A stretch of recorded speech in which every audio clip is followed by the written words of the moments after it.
एक सुबह पंछियों की चहचहाट, हल्की हवा में पत्तों की सरसराहट सुनाई दे रही थी। ठीक है मेरी लाली, मैं अभी जंगल से तेरे लिए ताजा और हरी घास लेकर आती हूँ। माया टोकरी उठाकर जंगल की ओर निकल जाती है। जंगल में नदी किनारे एक पेड़ पर सुनहरा पक्षी बैठा हुआ होता है। ये औरत हर रोज इतनी मेहनत करती है, लेकिन इसे बदले में क्या ही मिलता है? एक बकरी का दूध बेचकर इसे क्या ही मिल जाता होगा।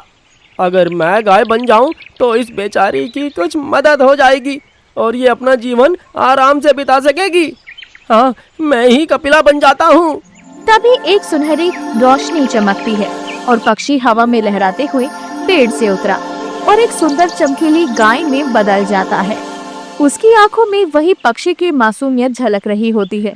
फिर सुनहरा पक्षी माया के पास जाकर बोलता है, हे दयालु औरत, क्या तुम मुझे अपने साथ अपने घर ले जा सकती हो? मैं बिल्कुल अकेले रहती हूँ, मेरा कोई नहीं है। ये कैसे हो सकता है? भला एक गाय कैसे बोल सकती है? पहले मुझे ये बताओ कि तुम बोल कैसे सकती हो? मैंने पहली बार किसी गाय को बोलते हुए देखा है। कहीं ये कोई सपना तो नहीं? नहीं बहन, ऐसी कोई भी बात नहीं है। तुम कोई सपना नहीं देख रही। मेरा नाम कपिला है। मैं सच में बोल सकती हूँ क्योंकि मैं एक जादुई गाय हूँ और मैं इंसानों की तरह बोल सकती हूँ, उनकी बातें समझ सकती हूँ। यहाँ जंगल में मैं बिल्कुल अकेली हूँ, मेरा कोई नहीं। तुम मुझे अपने घर ले जाओ, मैं तुम्हें बहुत सारा दूध दूंगी और बदले में तुम मुझे खाने के लिए चारा देना और उसे बेचकर तुम अपना गुजारा बहुत अच्छे से कर सकती हो। वैसे भी तुम एक बकरी का दूध बेचकर क्या ही कमा पाती होगी। सच में ऐसा हो गया तो फिर हमें किसी चीज की परेशानी नहीं होगी। अच्छा ठीक है, तुम मेरे साथ मेरे घर चलो। माया खुशी खुशी कपिला गाय को अपने घर ले जाती है। उसका पति मनोहर माया के साथ गाय को देखकर बोलता है, अरे माया, तुम जंगल में बकरी के लिए घास लेने गई थी ना? फिर ये गाय तुम अपने साथ क्यों ले आई? हम अपना ही गुजारा बड़ी मुश्किल से कर पाते हैं, फिर अब इस गाय को कहाँ से खिलाएंगे? इसका कोई नहीं है और ये जंगल में अकेली थी, इसलिए ये हमारे साथ आ गई। इसे हम अपने साथ रखेंगे। ये कोई मामूली गाय नहीं है, जादुई गाय है। हम इसे खाने के लिए चारा देंगे और बदले में ये हमें ढेर सारा दूध देगी। क्या जादुई गाय? सच में ये बहुत सारा दूध देगी? क्या ऐसा हो सकता है? हाँ, सच में ऐसा हो सकता है। तुम मुझे चारा खिलाना, मैं तुम्हें बहुत सारा दूध दूंगी। अगली सुबह माया जंगल में चारा लेने जाती है और हरी हरी घास लेकर आती है और कपिला को खाने के लिए दे देती है। कपिला गाय चारा खाकर बहुत खुश होती है और बोलती है, अब तुम मेरा दूध निकालने के लिए रसोई से बर्तन लेकर आओ। माया रसोई में दूध निकालने के लिए बर्तन लेने जाती है और कपिला गाय का दूध निकालने लगती है। देखते ही देखते कपिला गाय बर्तनों में ढेर सारा दूध भर देती है। उसका दूध देखने से ही ताज़ा और गाढ़ा होता है। और जी सुनते हो जी, जरा जल्दी से आकर देखिए तो सही, हमारी कपिला ने ढेर सारा दूध दिया है। माया की आवाज़ सुनकर मनोहर दौड़ कर आता है और दूध से भरे बर्तन को देखकर हैरान हो जाता है। माया, ये कपिला तो सच में जादुई गाय है। इसने तो एक ही दिन में इतना ढेर सारा दूध दे दिया और ये तो कितना गाढ़ा और ताज़ा है। अब तो हमारे दिन बदलने वाले हैं। इतना सारा दूध बेचकर तो काफी अच्छा मुनाफा हो गया ना। माया, मैं जल्दी से सारा दूध बेचकर आता हूँ। फिर मनोहर कपिला गाय का दूध बाजार में बेचने जाता है, जिससे उसकी अच्छी खासी कमाई होती है। ये देखकर मनोहर बहुत खुश होता है और घर आकर माया को बताता है, देखो माया, आज दूध बेचकर कितनी कमाई हुई है। ये कपिला तो हमारे लिए वरदान बनकर आई है जी। माया हर रोज जंगल से ताज़ी घास लाती और कपिला गाय को खिलाती, जिससे कपिला उसे ताज़ा, बढ़िया और गाढ़ा दूध देती। फिर मनोहर उसे बाजार में बेचकर अच्छी कमाई करता। माया और मनोहर दोनों ही बहुत ज्यादा खुश थे। कपिला गाय का धन्यवाद करते हैं। धन्यवाद कपिला, आज तुम्हारी वजह से ही ये सब हो पाया है। दोपहर का समय होता है। मनोहर दूध लेकर बाजार में बैठा था। उसके पास लाइन लगी हुई थी। हर कोई उसी से दूध मांग रहा था। भैया, बस तुम्हारे ही दूध से फायदा हो रहा है, बाकी गाय का दूध तो पीने लायक भी नहीं है। अरे, मेरी बेटी को बुखार है, 2 दिन से कपिला का दूध पिला रही हूँ। अब बिल्कुल ठीक है और स्वस्थ हो गया। इस दूध में कोई दिव्य गुण है। इसमें जड़ी बूटियों जैसे गर्मी और ठंडक दोनों है। ये बहुत ही अद्भुत है। कपिला गाय दूध दिन पर दिन दोगुना देने लगी थी। और मनोहर की कमाई भी बढ़ती जा रही थी। मनोहर के पास इतना दूध बच जाता जिससे वो गरीब लोगों की मदद करता। एक दिन मनोहर दूध बेचकर आ रहा था, तभी रास्ते में उसे एक बहुत ही गरीब औरत रोती हुई दिखाई देती है। ये औरत रो क्यों रही है? जाकर पूछता हूँ। मनोहर उस गरीब औरत के पास जाकर पूछता है, क्या हुआ? तुम रो क्यों रही हो? तुम्हारे बेटे, इसका क्या हुआ? भैया, ना जाने मेरे बेटे को क्या हुआ है। वो ना बोल पा रहा है और ना ही हिल पा रहा है। बहन, तुम चिंता मत करो, सब सही हो जाएगा। ये दूध अपने बेटे को पिला दो। पर भैया, क्या दूध पीने से मेरा बेटा ठीक हो जाएगा? हाँ बहन, तुम्हारा बेटा ठीक हो जाएगा। फिर वो औरत मनोहर से दूध लेकर अपने बेटे के मुंह में डालती है और दूध मुंह में जाते ही उसका बेटा बोलने लगता है, माँ, माँ, मुन्ना, तू सही हो गया। मेरे लाल तो अच्छा हो गया। मनोहर भैया, ये सब आपके दूध की वजह से हुआ है जो मेरा बेटा सही हो गया। धन्यवाद मनोहर भैया, मेरे बेटे को जीवन दान देने के लिए। बहन, ये सब मेरी कपिला के दूध की वजह से हुआ है। अब तुम और तुम्हारा बेटा भूखा नहीं रहेगा। मैं तुम्हें हर रोज दूध देकर जाया करूँगा।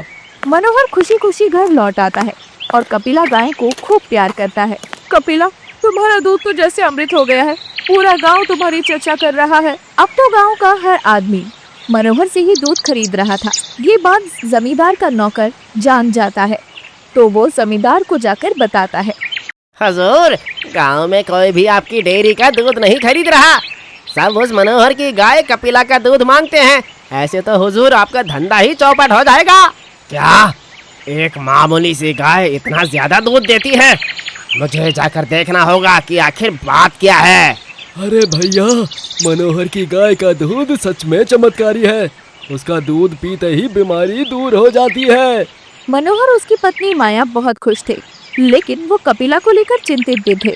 अब ये ज्यादा लोगों की नजर में आ रही है, कहीं कोई बुरी नजर न लग जाए। सतर्क रहना होगा। तभी कपिला गाय बोलती है, तुम दोनों ध्यान से सुनो। मैं सबकी नजरों में आ चुकी हूँ। कभी मुझे कुछ हो जाता है या मैं मर जाती हूँ तो तुम दोनों घबराना मत। मैं जहाँ तुम्हें पेड़ के नीचे मिली थी, उसी पेड़ के फूल का रस मुझे पिला देना। मैं फिर से जीवित हो जाऊंगी। माया हर रोज की तरह जंगल से ताजी घास लेकर आती है और कपिला को खाने के लिए देती है। फिर मनोहर कपिला का दूध निकालता है। देखते ही देखते दूध से बर्तन भर जाता है। ये सब जमींदार छुपकर देख रहा होता है। ये गाय तो वाकई में बहुत सारा दूध देती है। ये गाय मैं मनोहर के पास नहीं रहने दूंगा। अब तो मुझे इसका कुछ इंतजाम करना ही होगा। फिर जमींदार वहाँ से चला जाता है। कपिला, जब से तुम हमें मिली हो, हमारी तो तकदीर ही बदल गई है। सही कहा तुमने। जब से जादुई गाय हमारे पास आई है, जैसे हमारी सारी खुशियाँ ही हमें मिल गई है। अगले दिन मनोहर कपिला को जंगल में ताजी हरी घास खिलाने ले जाता है। तभी उसे प्यास लगती है। कपिला, तुम यही चारा खाना, मैं अभी नदी से पानी पी कर आता हूँ। इतना कहकर मनोहर नदी से पानी पीने चला जाता है और पेड़ के पीछे छुपा हुआ दुश्मन जमींदार बाहर आता है। इससे पहले कि मनोहर लौटे, मुझे अपने काम को अंजाम देना होगा। फिर जमींदार एक पुड़िया निकालता है और कपिला को खिलाते हुए दूर जंगल में ले जाता है और उसे जहरीली पुड़िया खिला देता है। तभी कपिला गाय वहीं मर जाती है। हो गया मेरा काम। इससे पहले कि मनोहर लौटे, मुझे यहाँ से जाना होगा। जमींदार वहाँ से चला जाता है। कुछ देर बाद मनोहर भी नदी से पानी पीकर वापस लौटता है तो वहाँ कपिला गाय को नहीं पाता। वो कपिला को ढूंढने की बहुत कोशिश करता है, पर उसे कपिला कहीं नहीं मिलती। वो थक हार कर घर आता है और माया को कपिला के खो जाने के बारे में बताता है। माया, ना जाने कपिला कहाँ चली गई। मैंने उसे बहुत ढूंढा पर वो मिली नहीं। कहीं उसे कुछ हो तो नहीं गया।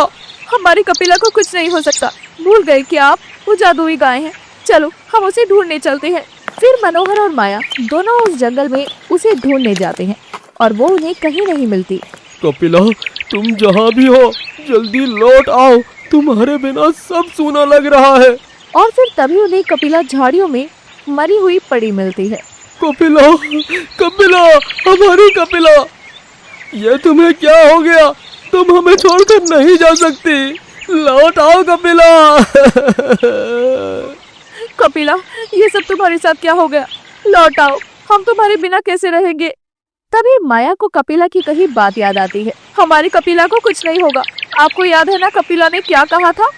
मुझे कुछ हो जाए या मैं मर जाऊं तो मैं तुम्हें जिस पेड़ के नीचे मिली थी उस पेड़ के फल का रस मुझे पिला देना, मैं ठीक हो जाऊंगी।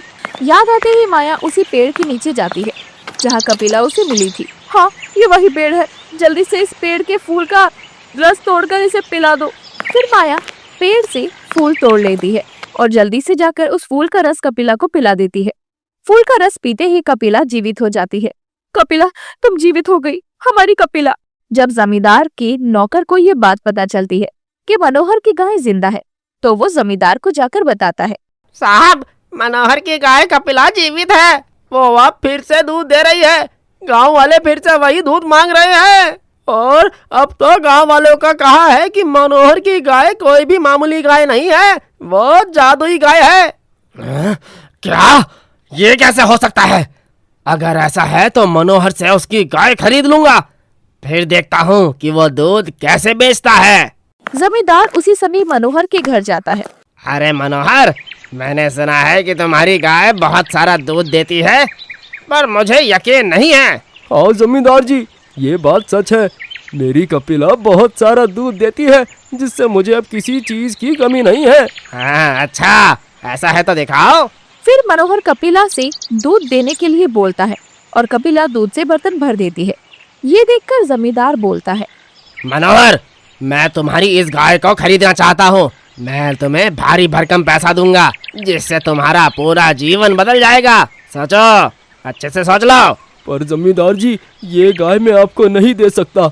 ये गाय उन्हीं के पास रहती है जो भले और ईमानदार होते हैं। तुम इस गाय को लेने लायक नहीं हो। तुम्हारी इतनी हिम्मत जो तुम मुझे ये गाय देने से मना कर रहे हो। मैं भी देखता हूँ तुम मुझे कैसे नहीं देते। जमींदार जैसे ही कपिला को हाथ लगाता है तभी अचानक उसे जोर का झटका लगता है और वो लड़खड़ा जाता है। अरे अरे, ये क्या हो रहा है? मेरा पैर, मैं गिर रहा हूँ। जमींदार लड़खड़ाता हुआ गिर पड़ता है और वो अपाहिज हो जाता है। मुझे माफ कर दो मनोहर, मैं तुम्हारे प्यार और कपिला की अच्छाई को समझ नहीं सका। मेरा मन बदल गया है। मैंने कपिला और तुम्हारे परिवार के साथ गलत किया, लेकिन अब मैं बदल चुका हूँ। अब मैं अच्छा इंसान बन चुका हूँ। मैं जान गया हूँ कि केवल पैसा ही सब कुछ नहीं होता, बल्कि प्यार और दया भी जरूरी है। धन्यवाद कपिला, तुम्हारी प्यार और जादू ने हमारे जीवन को बदल दिया और अब सबके दिलों में भाईचारा और प्रेम है। कपिला, अब हमें तुम्हारी जरूरत नहीं है, अब तुम चली जाओ। फिर मनोहर के और उसकी पत्नी के इतना कहते ही कपिला वहाँ से चली जाती है और एक तेज रोशनी में गायब हो जाती है। सच्चा प्यार, मेहनत और ईमानदारी हमेशा जीतती है। बुराई अपने ही कर्मों से हार